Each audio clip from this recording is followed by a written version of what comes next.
Universities across North America are experiencing a shift from a student-centered environment to a more corporatized campus. Corporatization is evident in the outsourcing of food services and many other student-run initiatives in many university campuses.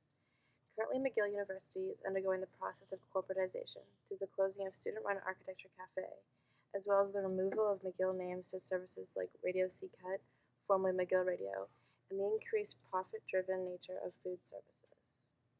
Privatizing these institutions, and the institutions, what happened about 1980 was that states started to cut their funding of higher education, and so universities looked for other ways of making money, and so they concentrated on raising funds and doing research, and especially research funded by corporations and the federal government.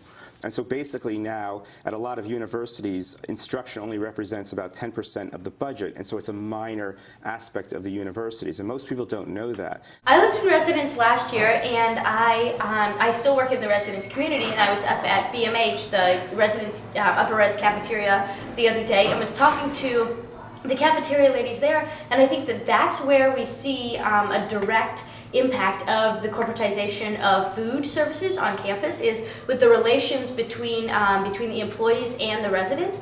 Now they have to dime and nickel students for every single thing that they're eating, including amounts of sauce that they put on pasta, and it just has changed the dining atmosphere in residences.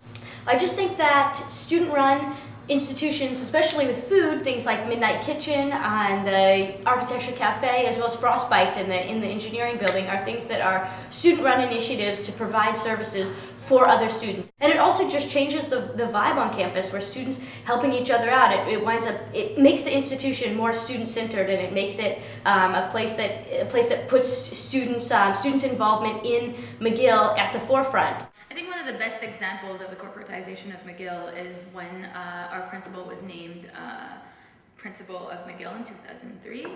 She said that she will consider herself CEO of McGill. So there's this vision of McGill being as a corporation and being run as a corporation. And said that with the increased corporatization of universities, students are given token seats in different governing bodies.